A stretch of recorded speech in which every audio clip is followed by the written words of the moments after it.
आज म बनाउँदैछु एकदमै नरम सुक्खा रोटी अनि काउली आलुको तरकारी। अब चाहिँ बिस्तारै रोटी बनाउन पनि सिक्दैछु। अनि मेरो रोटी बनाउने पिठो चाहिँ सधैँ एउटै हुँदैन। पिठो किन्ने ठाउँमा नै सधैँ अर्कै राखेको हुन्छ अनि म चाहिँ त्यहाँ जुन पिठो चाहिँ त्यही लिएर आउँछु। प्याकेट चाहिँ सधैँ अर्कै हुन्छ तर नाम चाहिँ एउटै हुन्छ, गाउँको पिठो नै लेखेको हुन्छ। त्यही भएर म चाहिँ जुन हुन्छ त्यही लिएर आउँछु। अनि जहाँ इच्छा त्यहाँ उपाय भने मसँग चाहिँ रोटी बेल्नको लागि यो टेबल छ अनि यो अदुवा लसुन कुट्ने छ। अनि यसरी पिठोलाई एकछिन छोपेर राख्यो भने चाहिँ यो नरम हुन्छ अनि रोटी बेल्दाखेरि पनि सजिलो हुन्छ।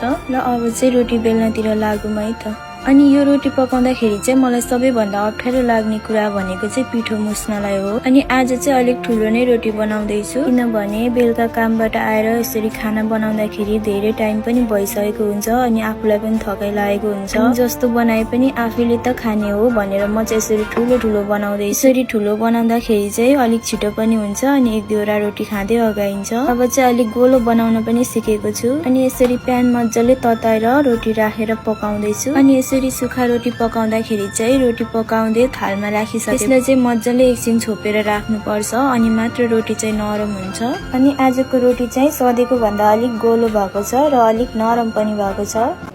मेरो चाहिँ एउटा यस्तो नराम्रो बानी छ नि, यो बानी चाहिँ म कति छुटाउने कोसिस गरिरहेको छु तर छुटाउनै सकेको छुइनँ। अनि मैले चाहिँ सुक्खा रोटी र काउली आलुको तरकारी पकाएको थिएँ। मैले चाहिँ रोटी पकाएको रेसिपी चाहिँ राखिसकेको छु र अब चाहिँ काउली आलुको तरकारी पकाऊँ है। अनि त्यो सुक्खा रोटी पकाएको भिडियो हेरेर चाहिँ धेरैजनाले मलाई यो त गहुँको आटा होइन मैदा हो भन्नुभएको थियो। मलाई चाहिँ यो पिठोको बारेमा खासै आइडिया छैन अनि म जाने माटमा चाहिँ सधैँ यही पिठो मात्र हुन्छ। अनि मैले यसरी रोटी पकाउन थालेको पनि यही कोरिया आएर नै। मैले नेपालमा कहिले पनि रोटी पकाएको थिइनँ, त्यही भएर म पिठोहरू चाहिँ खासै चिन्दिनँ कि। अनि म जाने माटमा चाहिँ यही पिठो मात्र हुन्छ। अब पिठोको प्याकेटमा चाहिँ मिल खारू भनेर लेखेको हुन्छ अनि गाउँको पिठो नै होला भनेर म चाहिँ यही पिठो लिएर आउँछु। मैले चाहिँ अहिलेसम्म यही पिठो खाइरहेको छु अनि रोटी पनि राम्रै हुन्छ। अनि हजुरहरूले चाहिँ कुन पिठो चलाउँदै हुनुहुन्छ, कुन पिठो राम्रो हुन्छ होला र त्यसको प्याकेटमा चाहिँ के लेखेको हुन्छ मलाई भनिदिनु ल। अनि मेरो चाहिँ एउटा यस्तो नराम्रो बानी छ, जब म आफ्नो भिडियोहरू पोस्ट गर्छु नि अनि त आफ्नै भिडियो मात्र हेरेको गर्नु मन लाग्छ। जति बेला मोबाइल चलाउँदा पनि आफ्नै भिडियो हेर्नु मन लाग्छ। भिडियो पोस्ट गरेपछि चाहिँ आफूले भिडियो हेर्नु हुँदैन,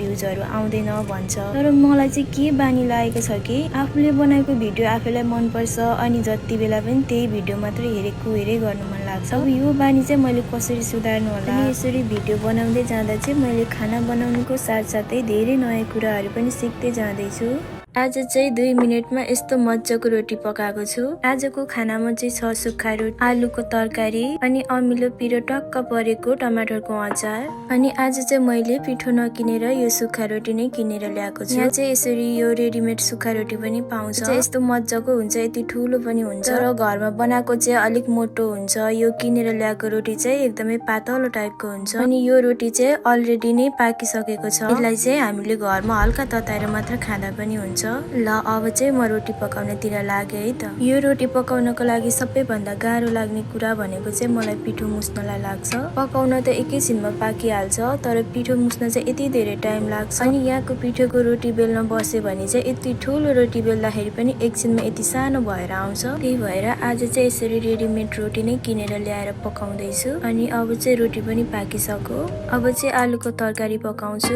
म चाहिँ आलुको तरकारी एकदमै सिम्पल तरिकाले पकाउँछु। मैले चाहिँ यहाँ तेल तताएर थोरै खोर्सानी राखेँ अनि आलु राखेको, त्यसपछि थोरै बेसार अनि स्वाद अनुसार नुन राख्छु। अनि आलु हल्का फ्राई भएपछि चाहिँ मसिनो गरेर काटेको लसुन राखेको, त्यसपछि जिरा पाउडर अनि थोरै खोर्सानी पाउडर राखेर मजाले चलाउँछु। आलुलाई चाहिँ तेलमा यतिकै नुन मात्र राखेर पकाउँदाखेरि पनि एकदमै मिठो हुन्छ।